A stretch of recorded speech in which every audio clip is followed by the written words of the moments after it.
कि उन पे पहचान का संकट है, आप पे पहचान का संकट है, आप इन्वेस्टमेंट नहीं ला पा रहे हो।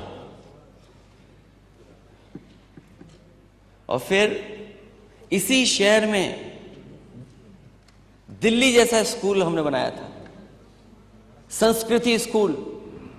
जो लोग जागरूक लोग होंगे, अध्यक्ष महोदय, वो जानते होंगे दिल्ली में संस्कृति स्कूल में एडमिशन नहीं मिल सकता आसानी से। वहां एडमिशन पाने के लिए न जाने क्या क्या करना पड़ता है। उस समय अधिकारियों ने कहा कि यहां भी हम लोग बनाना चाहते हैं लखनऊ में, आप बजट दीजिए। हम लोगों ने बजट दिया और इसी लखनऊ में स्टेडियम के बगल में छह गजरिया में संस्कृति स्कूल बना। कुछ दिन चला भी, लेकिन जो ये बड़ा बजट बताते हैं, जाने कितना बड़ा बजट है आपका। क्या संस्कृति स्कूल चल रहा है लखनऊ में? सैनिक स्कूल 3 लेकर के आई समाजवादी सरकार। आप केवल गोरखपुर में ले गए एक सैनिक स्कूल, उत्तर प्रदेश में और किसी मान्य सदस्य के क्षेत्र में क्यों नहीं है सैनिक स्कूल?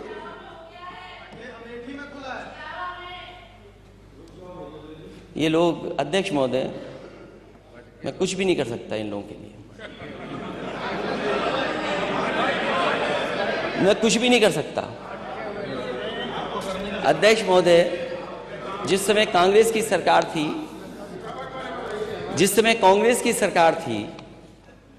उस समय वहां के जो शिक्षा मंत्री थे, उन्होंने मुझे फोन किया और कहा कि वो एक अमेठी में सैनिक स्कूल बनाना चाहते हैं। उसके लिए सरकार अगर जमीन उपलब्ध करा देगी और बजट उपलब्ध करा देगी तो सैनिक स्कूल वहां पर बन जाएगा।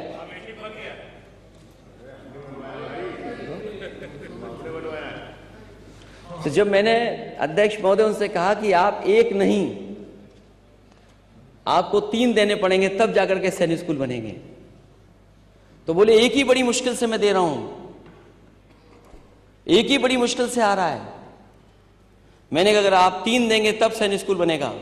और मुझे याद है दिल्ली की सरकार ने मुझे 3 सैनिक स्कूल दिए, जिसमें एक अमेठी, एक मैनपुरी में और एक उसको झांसी को देने का काम किया। वो सैनिक स्कूल चल रहे हैं।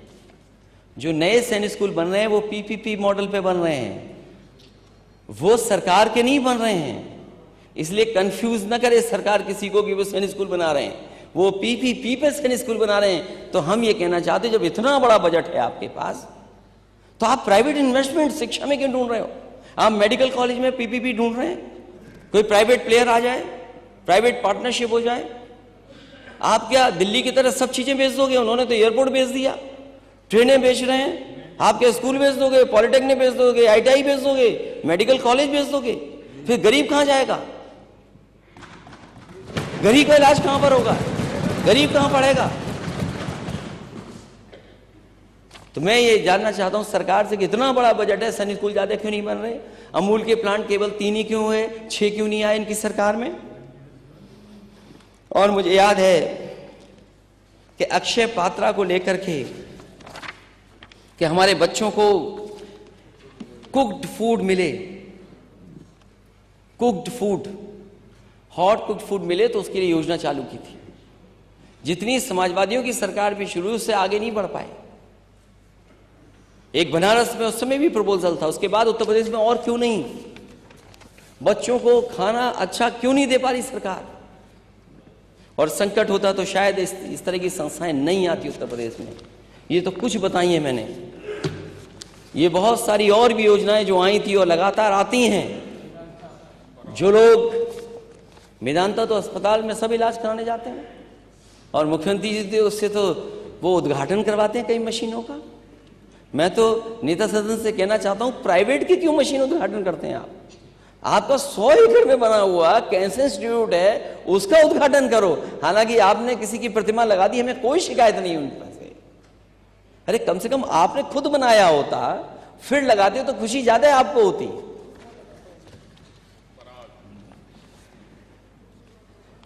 तो ये संकट की बात जो कह रहे हैं, संकट होता तो डायल 100 बन जाती क्या? आपने डायल 100 खराब कर दी।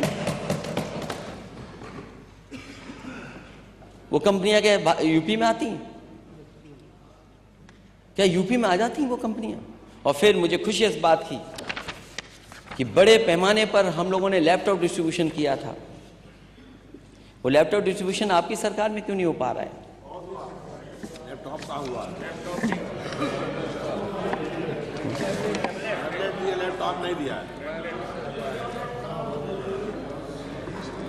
अध्यक्ष महोदय, कम से कम सरकार को अपने घोषणा पत्र पढ़ने चाहिए 14, 17, 19, 22 के,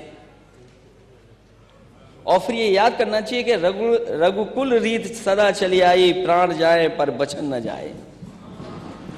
भाई, आप घोषणा पत्र में क्या लिख रहे हो और जारी क्या कर रहे हो? आप घोषणा पत्र में क्या क्या लिखा आपने? अगर लैपटॉप बांटे हो तो बता देना आप।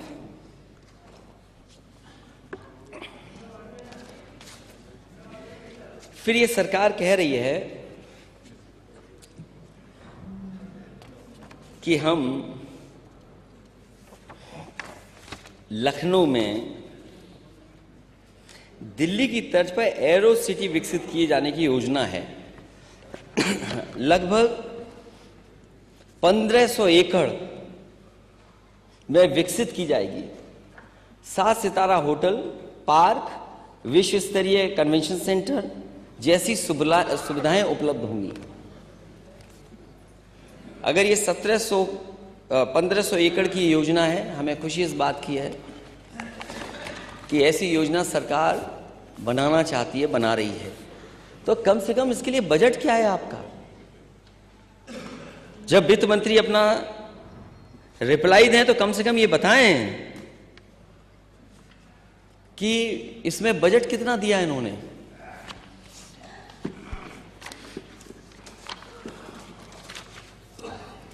एक बात तो बहुत होती है कि सरकार नौकरी बहुत दे रही है,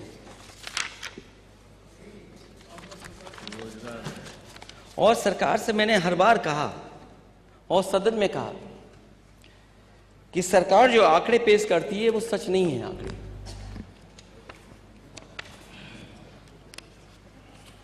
और बेरोजगारी का जो आंकड़ा है वो लगातार बढ़ता चला जा रहा है, और इतने बड़े पैमाने पे बेरोजगारी है कि अगर हम उसको देखें तो 90% से ज्यादा नौजवान आज घर बैठा है, उसके हाथ में नौकरी और रोजगार नहीं है। तो सरकार क्या कर रही है?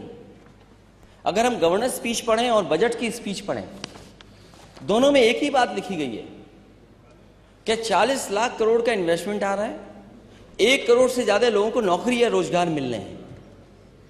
तो अगर गवर्नर स्पीच में आ रहा है तो इसका मतलब वो पिछला 1 साल जीरो था, और इसमें क्या तैयारी है जो ये साल लगभग जीरो हो जाएगा, तो 2 बजट हो गए, तीसरा बजट है सरकार का। तो आखिरकार जमीन पर क्या है? और माननीय मुख्यमंत्री जी कहते हैं बेरोजगारी दर 4% है, अतः नियंत्रण में है कहते हैं। मेरा निवेदन है सरकार से कि अगर ये आंकड़े ऐसा कर रहे हैं, दे रहे हैं, तो अपने आर्थिक सलाहकारों से राय ले लें, जिससे स्पष्ट हो जाए कि अनएम्प्लॉयमेंट रेट की बजाय एम्प्लॉयमेंट रेट बेरोजगारी का सही सूचक है।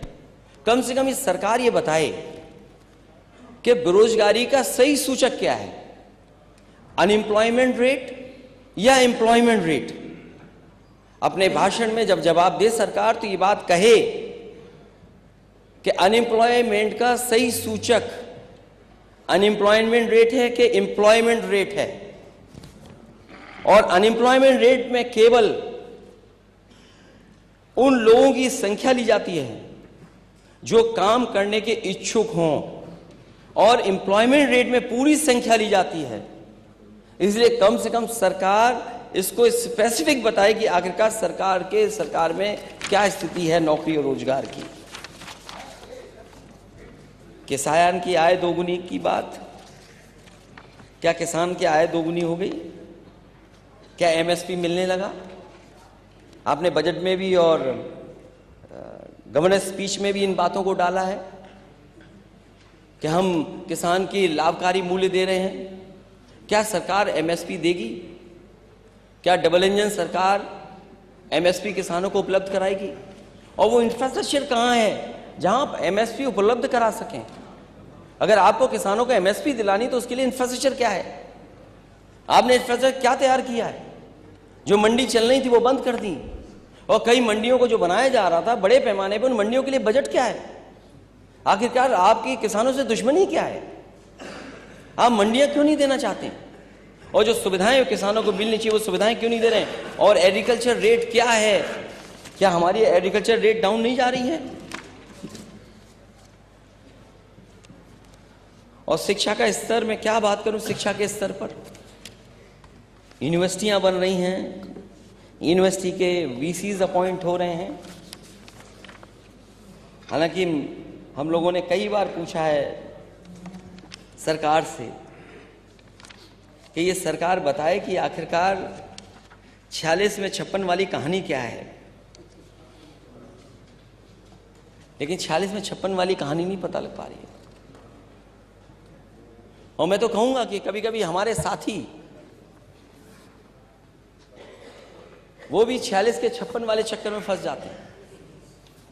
मैं केवल ये कहना चाहता हूं कि उत्तर प्रदेश में जो वाइस चांसलर्स अपॉइंट हुए हैं, 34 की हमारे पास सूची है।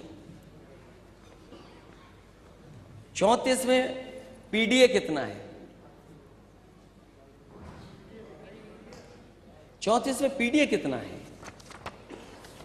कम से कम सरकार जब जवाब दे तो ये on the floor of house ये बात आ जाए, जनता भी उत्तर प्रदेश की जान ले कि अगर 34 वाइस चांसलर अपॉइंट हुए हैं तो 34 में पीडीए कितने हैं, और फिर जो वाइस चांसलर अपॉइंट हुए हैं वो किसको अपॉइंट कर रहे हैं, उसकी भी सूची क्या है।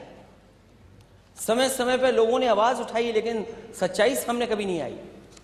कम से कम सरकार ये बात बताएगी कि उसकी सूची में सच्चाई क्या है, पीडीए कितना है उसमें। और अगर एक एक यूनिवर्सिटी का बता दे सरकार, तो इससे अच्छा और क्या खुशी की बात हो सकती है। मैंने पढ़ा अखबार में कि अब तो सरकार, अखबार नहीं, सरकार की तरफ से जानकारी मिली कि अब बच्चे इजराइल तो जाएंगे जाएंगे, रशिया और जर्मनी देशों में भी जाएंगे। सोचो, बच्चों को आप वॉर जोन में भेज रहे हैं, यही आपके पास रोजगार के अवसर हैं। आप बच्चों को वॉर जोन में भेज रहे हैं। और जिस यूनिवर्सिटी में आप बात कह रहे थे वो यूनिवर्सिटी आखिरकार किसने बनाई थी? कॉलेज को यूनिवर्सिटी का दर्जा अगर किसी ने दिया तो समाजवादी लोगों ने दिया। तो जो 46 में 56 वाली बात है वो भी आ जाए और ये भी बातें आ जाएं।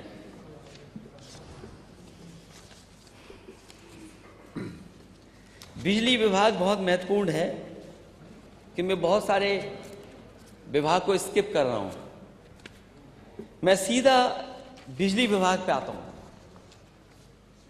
मैंने पहले भी पूछा, फिर मैं जानना चाहता हूं सरकार से, ये सदन जानना चाहता है कि आखिरकार बिजली के कारखानों के लिए आपने बजट का इंतजाम कितना किया है, और जो बजट दिया है देरी किस बात की है, और दिल्ली से कौन सा नया प्लांट मिल गया आपको? एटा का जवाहरपुर परियोजना अभी तक चालू क्यों नहीं हुई? समाजवादियों ने हरदुआगंज में सरकार में उसका शुरुआत कर दी थी। ललितपुर की परियोजना को आगे बढ़ाया, नेवली लिग्नाइट की परियोजना आगे बढ़ाई, इलाहाबाद में आगे परियोजना बढ़ाई, और भी जो भी बिजली बन सकती थी, बिजली के कारखाने बनाए जा सकते थे, दिल्ली के सहयोग से और उत्तर प्रदेश की अपने संसाधनों से, उन सब को आगे बढ़ाया। आखिरकार ये सरकार क्या कर रही है 7 साल से? और 7 साल में नया प्लांट कौन सा आप लेकर के आए दिल्ली से? अध्यक्ष महोदय, ये सरकार बताए कि बिजली का नया प्लांट कौन सा आप लेकर के आए हैं दिल्ली से। अगर एक भी नया पावर प्लांट लाए हो तो बता दें। और जो बढ़ी है कैपेसिटी वो समाजवादियों की सरकार की बढ़ी हुई है। एक्सप्रेस के बारे में बोल ही चुका हूं। 7 वर्षों से गड्ढा मुक्त सड़कों की बात कर रही है सरकार, और सरकारी आंकड़ों के अनुसार उत्तर प्रदेश ऐसा प्रदेश है जिसमें सबसे अधिक व्यक्तियों की मृत्यु गड्ढे के कारण हुई है। 2022 में हुई हैं। उत्तर प्रदेश में प्रयागराज और कानपुर में ही हुई। उत्तर प्रदेश में कुल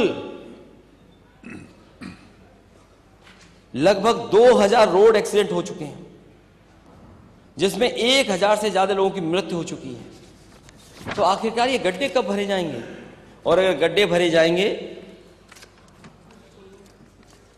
तो लोगों की जान भी बच जाएगी।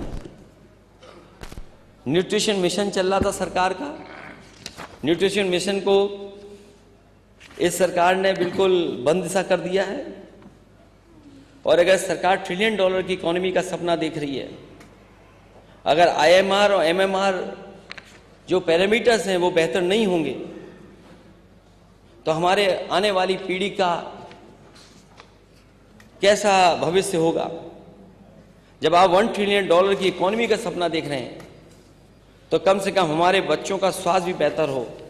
मैं उन बातों में नहीं जाना चाहता हूं कि कितने मानक पर कितने बेड हैं इनके पास, एवरेज बेड कितने अवेलेबल हैं हॉस्पिटल में। हॉस्पिटल की दुर्दशा किसी से छिपी नहीं है, और इतना बजट देने के बाद भी खबरें कंट्रोल नहीं हो पा रही हैं।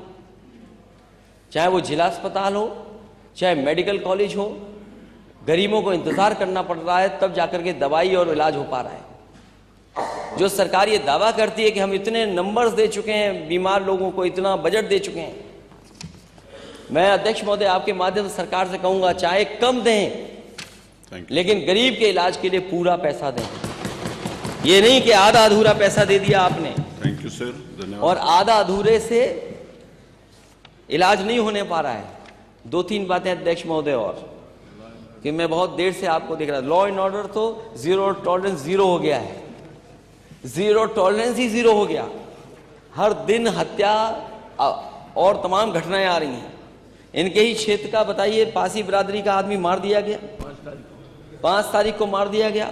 ऐसे घटनाओं का अगर आंकड़ा दे सरकार को, तो आंकड़ा ये बताता है कि जीरो टॉलरेंस की पॉलिसी जीरो हो गई इनकी।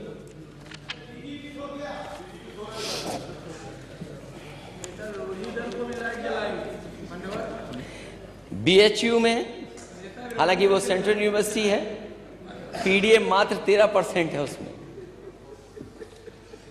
PGI में, लोहिया इंस्टीट्यूट में, KGU में PDA क्या है, मुझे उम्मीद है सरकार बताएगी इस बात को लेकर के। अध्यक्ष जी, एक बात पता नहीं अखबारों में कहां से छप गई या प्रचार हो गया, हमारे नेता सदन धर्म की बातों में बड़ा उलझे रहते हैं।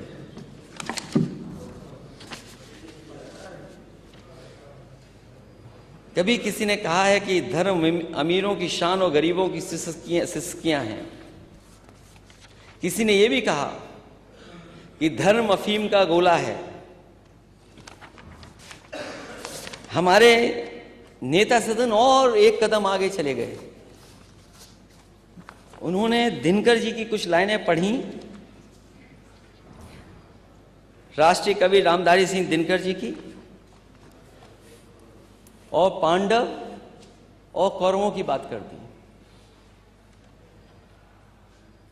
अध्यक्ष महोदय, नेता सदन ये तो जानते होंगे, हम तो भगवान कृष्ण के वंशजों में ही आते हैं। और आप कहाँ खड़े हैं और आपका परिचय क्या है, वो तो आप बेहतर बता सकेंगे। जो सच्चाई है वो तो सच्चाई से नहीं कोई हट सकता। और मैंने हमेशा कहा और फिर कहता हूं कि भगवान विष्णु के सब अवतारों को मैं मानता हूं। मैं राम में भी कृष्ण देखता हूं, कृष्ण में भी राम देखता हूं। जो राम है हमारे लिए वही कृष्ण है, जो कृष्ण है वही राम है हमारे लिए। अगर आपके अलग हों तो बता दो। तो हम तो पांडव वाले पक्ष के लोग हैं।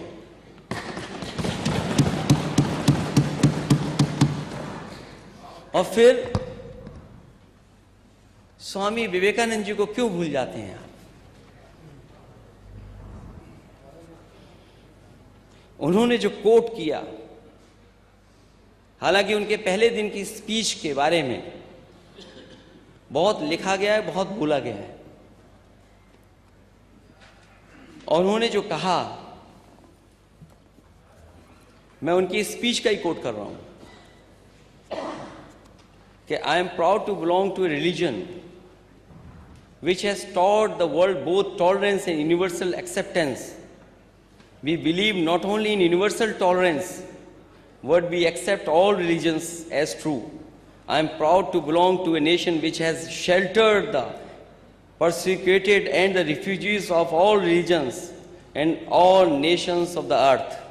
तो सोचिए आप, स्वामी विवेकानंद जी क्या कह रहे हैं? मुझे ऐसे धर्म से होने पर गर्व है जिसने दुनिया को सहिष्णुता और सार्वभौमिक स्वीकृत होने दोनों दिखाई।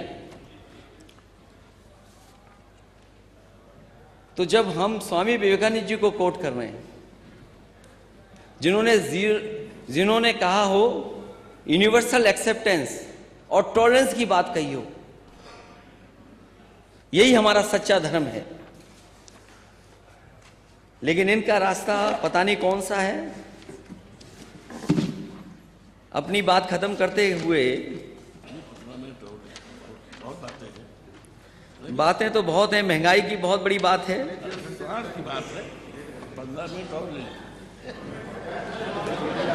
अब देखिए इतने सीनियर और अयोध्या के हैं, अगर वो कह रहे हैं तो ये बात तो कहनी चाहिए कि चलो इस बहाने अयोध्या में जो काम किए वो भी बता दें थोड़े बहुत।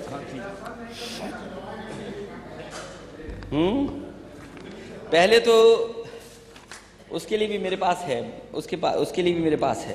Thank you sir. ये लोग आपको उकसाते रहेंगे पीछे से जबरदस्ती, पर्ची भेज नहीं अध्यक्ष महोदय, ऐसा नहीं, आप नहीं, स्वयं विद्वान हो। नहीं अध्यक्ष महोदय, मैं आपकी लाइट का सम्मान करता हूं, अभी तो महंगाई पे नहीं बोला मैंने। Thank you. और महंगाई पे इसलिए नहीं बोला कि चावल के दाम क्या थे 17 में और आज क्या है, गेहूं का दाम क्या था आज क्या है, लहसुन का पहले दाम क्या था आज क्या है, अरहर का दाल पहले क्या था आज क्या है, सरसों के तेल का दाम पहले क्या था आज क्या है, और दूध का प्रति लीटर का दाम क्या था वो आज क्या है। तो महंगाई आखिरकार क्या है? क्यों मुनाफा कमाने दे रही सरकार? सबसे पहले मैंने जो अपने गवर्नेंस स्पीच पे कहा था वो बात थोड़ी सी दोहरा देता हूं, क्योंकि पता नहीं सरकार जो सुनती है वो करती नहीं है। अयोध्या में विकास के नाम पर लोगों के मकान, दुकान, जमीन ले ली गई, और इस पुण्य काम में क्या सही मुआवजा नहीं मिलना था? ये चाहिए था उन लोगों को। अयोध्या के लोगों के रोते हुए, दुखी, परेशान हाल में उनकी बातों के वीडियो आए हैं, और वो वीडियो आज सोशल मीडिया में दुनिया ने देखे थे, और व्यक्तिगत रूप से वो लोग मिले थे मुझे। और मुझे याद है कि कुछ परिवार सरयू नदी में खड़े होकर के और अपने जनेऊ की कसम खा करके कह रहे थे कि हमें जो मुआवजा मिलना चाहिए था सरकार ने मुआवजा नहीं दिया हमें। क्या व्यापारी दुखी नहीं इस बात को लेकर के कि वर्षों से जो उनकी दुकानें चल रही थी वो तोड़ दी गई?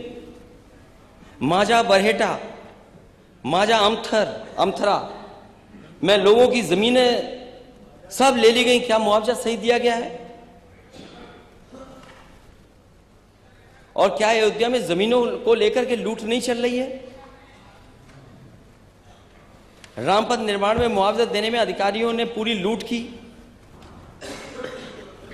अधिकारियों ने प्रभु राम की प्रजा का शोषण किया। और अगर ये बात आपको कहीं भी लग रही हो कि ये बात नहीं सही है, तो अध्यक्ष महोदय मैं कहूंगा सरकार से, अयोध्या की जमीनों की सारी रजिस्ट्री सार्वजनिक करें। सरकार क्यों नहीं कर रही सार्वजनिक? आखिरकार सार्वजनिक क्यों नहीं कर रही है? और फिर जो समाजवादियों ने काम किए थे वहां पर, जहां पर एक ऑडिटोरियम बनाया था, भजन स्थल, अध्यक्ष मोदी आज भी आप जानकारी कर लें और कल की भी जानकारी कर लें। आप कल चलिए दिखाते हैं। मैं भगवान नहीं, अध्यक्ष महोदय जब समय था बुलाने का तो आप पे भी अरे सर, इनविटेशन मैं बुला रहा हूँ ना सर, चलिए कल चलिए। अध्यक्ष महोदय, जब समय था बुलाने का तो इनविटेशन आप पे भी नहीं था। अरे सर मतलब यहाँ तो कम से कम आप रेड कलर के चेयर पे बैठे हैं, हमारे नेता सदन तो रेड कारपेट पे दिखे ही नहीं। और फिर आप अध्यक्ष महोदय कार्ड तो ये भी नहीं बांट पाए। Thank you sir. तो इन्होंने एक और बात कही थी कि भगवान श्री राम की प्रतिमा का अनावरण करते हुए कहा कि दुनिया की सबसे बड़ी मूर्ति अगर कहीं लगेगी तो भगवान श्री राम जी की लगेगी। तो कम से कम नेता सदन आज बताएं, क्योंकि अगर स्टैच्यू ऑफ लिबर्टी की आप बात कर रहे हैं, आप सरदार पटेल की प्रतिमा की बात कर रहे हैं, और अगर दोनों से बड़ी लगा रहे हैं आप, तो तैयारी आपको आज ही करनी पड़ेगी। अगर आज आपने तैयारी नहीं की तो कल आप नहीं लगा पाएंगे। इसलिए क्या सरकार और नेता सदन ने वो तैयारी कर ली? और मैं अध्यक्ष महोदय आपसे कहना चाहता हूं अपनी बात खत्म करते हुए कि जो आप कह रहे हैं जाने की, मैंने नहीं कहा सर, मैंने भगवान invitation दिया, चलिए ना चलिए आपका। शिव की पूजा करके हम लोग जरूर जाएंगे, परिवार के साथ जाएंगे, और आप मुझे भी उस जब दिन बुला भगवान लीजिएगा। बुलाएंगे तब जाएंगे। आपके बुलाने पर नहीं जाएंगे, भगवान बुलाएंगे तब जाएंगे। लेकिन यदि इन्हीं आप शब्दों के साथ बहुत लंबा चौड़ा न जाने कौन सा हिसाब किताब रखा है। जो मैंने बात शुरू में कही थी कि सरकार अगर बजट इतना दे रही है तो खर्च क्यों नहीं कर पा रही है, और खर्च क्यों नहीं कर पा रही है इसका जवाब सरकार के से आना चाहिए। और जिस तरीके से किसान दुखी है और नौजवान को नौकरी नहीं है, और अभी तक 40 लाख करोड़ का इन्वेस्टमेंट जमीन पर नहीं पहुंच पाया, उसके लिए भी रेड कारपेट बिछा के तैयारी कर रहे हैं। अब मैंने बोल दिया है तो हो सकता है कहीं बराबर में कुछ जगह मिल जाए। मैं कभी कभी सोचता हूं अध्यक्ष महोदय, ये बातें मुझे नहीं कहनी चाहिए, जो पीछे चले वही अच्छा, क्यों हम उसको बराबर में ले आए। बहुत धन्यवाद। धन्यवाद माननीय नेता प्रतिपक्ष, आपने ये बड़ा कृपापूर्वक कहा कि आप मेरे साथ वहाँ राम मंदिर नहीं चलेंगे, लेकिन मैं आपसे वादा करता हूँ आप चलेंगे तो मुझे बुलाएंगे तो आपके साथ जरूर चलूंगा। माननीय नेता सदन क्या